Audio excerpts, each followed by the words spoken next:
dude, that's a Fairchild 660. Dude, I got to have that compressor. Yeah. And you're just like, okay. And then Universal Audio is like, that'll be $300, please. And you drop the money on your Fairchild, but you put the Fairchild in your mix, and you still don't know how to use a compressor. Right. So you're just having a fancy problem now, and Fancy problem. I like that. It's a fancy problem, Yeah. and it's a nice problem to have. Sounds great, but you don't know how to use it.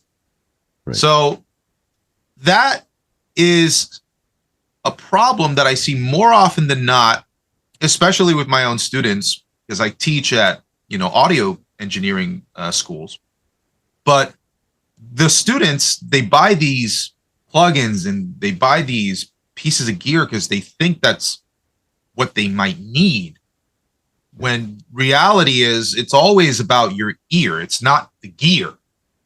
So about that, you have to really take into account whether or not what you're using this for is making that much of a sonic difference for you. And more often than not, here's another, now we're going to get started into amps and stuff like that.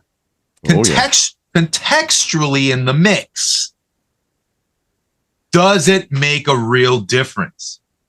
Right? Because Jason, I know you get bombarded with stuff like this, which is, oh, I gotta get the perfect tone and all this kind of stuff. But at the end of the day, does it actually fit in the mix? And that's what it's all about. And of course, many YouTube channels talk about that. A lot of the famous folks out there talk about that. I did a test on my channel last year at some point, maybe the year before, where I had 3 tones. One of them was my EVH amp, my tube amp here, the EL34 version, and 50-watt head, 212 cab, mic'd up with an SM57, old school. Sounds great. I mean, it sounds great, but I also put some tones using Bias FX from Positive Grid. And I'm like, well, first of all, which tone do you like better? Forget about which is the real one, which is not. Which one do you like better, with the full mix, with the drums and the bass and that sort of thing. So, and of course, a lot of people chose the real amp, but not everyone chose. I can't remember the stats on it, but it was really difficult to tell what was a real amp, because really when you're listening to music, and when I'm listening to music, you may be the same way. I don't really care what it was recorded with. And I'm a bit different. I'm more into the song, and I'm not really nitpicking the tone or every vocal line or whatever. I'm more into the overall song, the progression. How does it move me?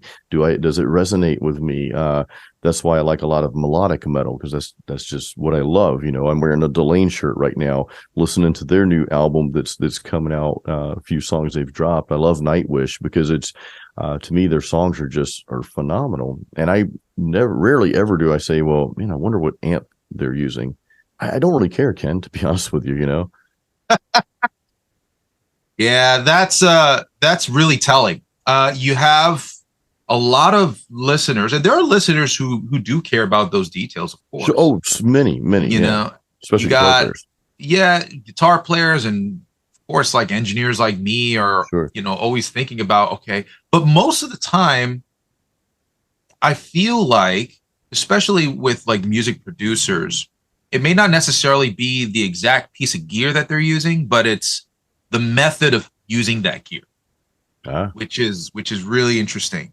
There's a light bulb there, Right. Because you're listening to music production and you're like, okay, there's like this delay, but it's, how are they using that delay? Is that delay echoing into reverb? Right? Is it creating it? I feel like there's like this big dimension that's happening.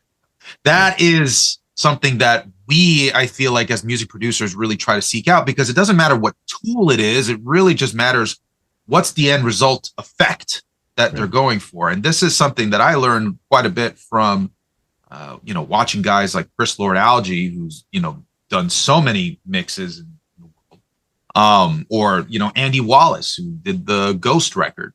Yeah. You've got all these like big guys who, when they mix through an analog console, and not necessarily because of tone, because of workflow.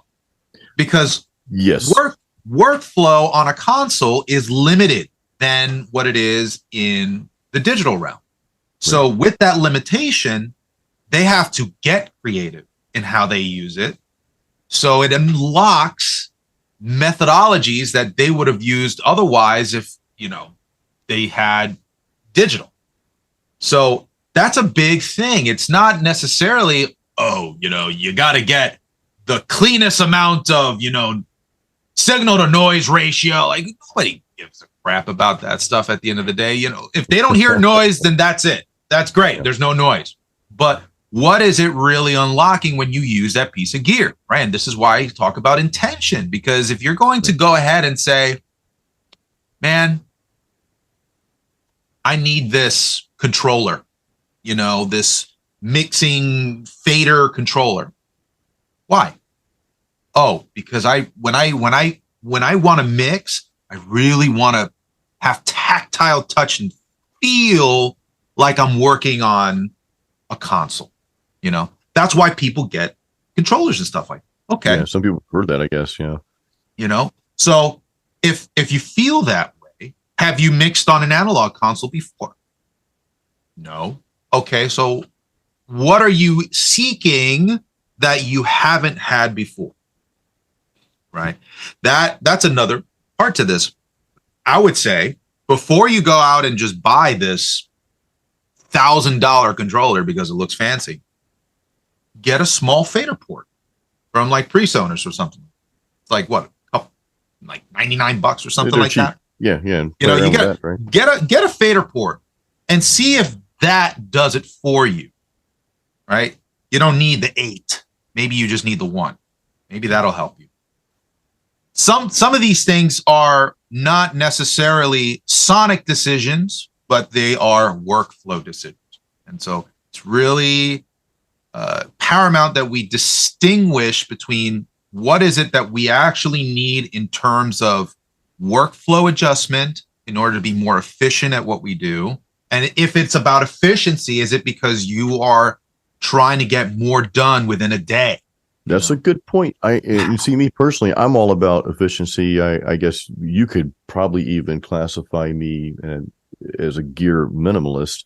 You and I were talking earlier. I just sold one of my guitars. I've got another one for sale. A lot of people won't sell their guitars because of sentimental value, which I understand. But this is a LTD M1000 Deluxe. I sold it to someone. To me, less is more. The less I have to worry about, the less options that I have, kind of like what you were talking about earlier.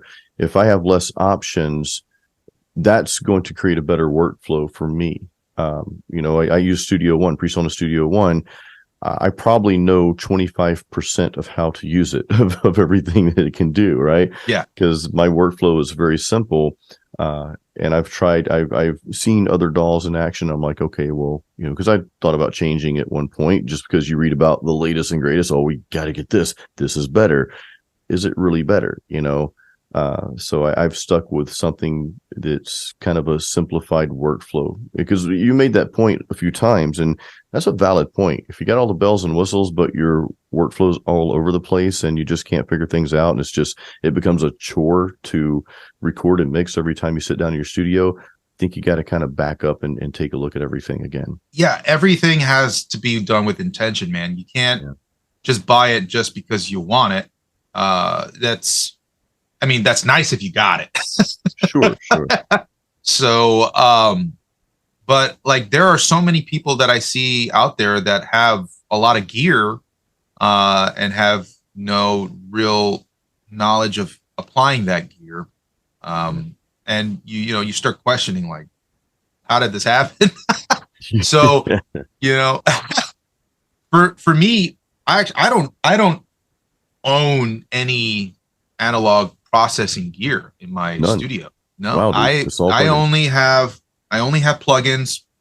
I'm blessed that as an educator, I have access to manufacturers and their plugins, but the interface that I have is an Antelope Orion Studio. That's my main interface, and it's my centerpiece to doing everything that I need to get done here in the studio. Thank you for listening to that short clip of our latest podcast on Metal Mastermind. Be sure to listen to the entire podcast on metalmastermind.com. You can just click on podcast there or go to Spotify or Google Play. There are links in the description of this video. I want to say thank you so much for supporting and being a part of Metal Mastermind. And hey, drop us a comment if you have some things that you would like for us to cover in future podcasts. We'll see you on the next show. And remember, create your own sound and style.